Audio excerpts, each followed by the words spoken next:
बिस्मिल्लाहिर्रहमानिर्रहीम। आज मैं आपके लिए लेके आई हूँ 5 मिनट में सब्ज़ी तैयार करने का तरीका। बहुत ही आसान और यूनिक रेसिपी है। अस्सलाम वालेकुम व्यूवर्स, खुश रहें, आबाद रहें। चले जी, आज की हम अपनी रेसिपी स्टार्ट करते हैं। सबसे पहले तो मैं आपको बता देती हूँ कि हमने भिंडी जो है वो किस साइज़ में कट करनी है।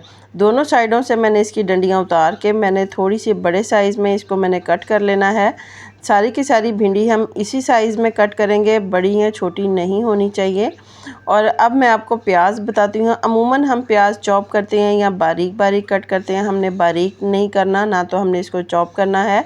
हमने इसको थोड़े से बड़े साइज़ में कट करना है। ये देखिए मैंने बड़े साइज़ में कट करी है और इसको मैंने खोल लिया है। ये देखें, इस तरीके से मैं आपको दोबारा से बता देती हूँ। इस तरीके से हमने बड़े साइज़ में कट करके इसको खोल लेना है।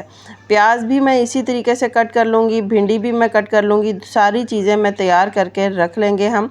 यहाँ पर मैंने ली है कढ़ाई। कढ़ाई के अंदर मैंने तकरीबन ऑयल ऐड किया है। आधा कप के करीब सारे जो प्याज थे उसको मैंने कट करके खोल के मैंने इसके अंदर ऐड कर दिया और साथ ही मैं इसके अंदर स्पाइसेस ऐड कर दूंगी।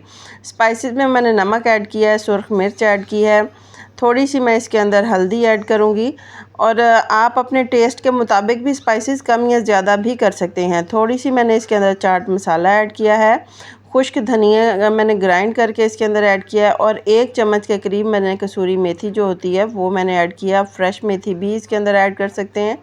3 से 4 अदद के करीब मैंने सुर्ख मिर्चें इसके अंदर ऐड की हैं, जो छोटी मिर्च होती है। आप नहीं तो आप सब्ज़ मिर्च भी इसके अंदर ऐड कर सकते हैं अगर आप पसंद करते हैं सब्ज़ मिर्च। तो अब इसको हम अच्छी तरीके से भून लेंगे ताकि प्याज जो हैं वो हल्के से सौते हो जाएं। बहुत ज़्यादा हमने इसको कुक नहीं करना, हल्का सा हमने इसको कुक करना है। तकरीबन 2 से 3 मिनट के लिए इसको कुक करने के बाद इसको हम अपना अगला स्टेप मैं आपको बताऊंगी। जो मैंने टमाटर कट करके रखे थे, तकरीबन 2 अदद मैंने टमाटर लिए हैं, वो भी मैंने बड़े साइज़ में कट किए हैं, वो इसके अंदर ऐड करके इसको हम हल्का सा भून लेंगे। 2 से 3 मिनट के लिए मज़ीद इसको भून लेंगे। बहुत ज़्यादा इसको हमने नहीं भूना। अब इसके अंदर साथ ही हम इसके अंदर ऐड कर देंगे भिंडी। भिंडी जो है इसके अंदर से लेस निकलना शुरू हो जाती है जब इसको हम ऑयल में या हम इसको पकाना शुरू करते हैं। तो इसको हम मीडियम फ्लेम से थोड़ी सी हम फ्लेम अपना हाई करेंगे और साथ साथ चम्मच हिलाते जाएंगे और इसको भूनते जाएंगे।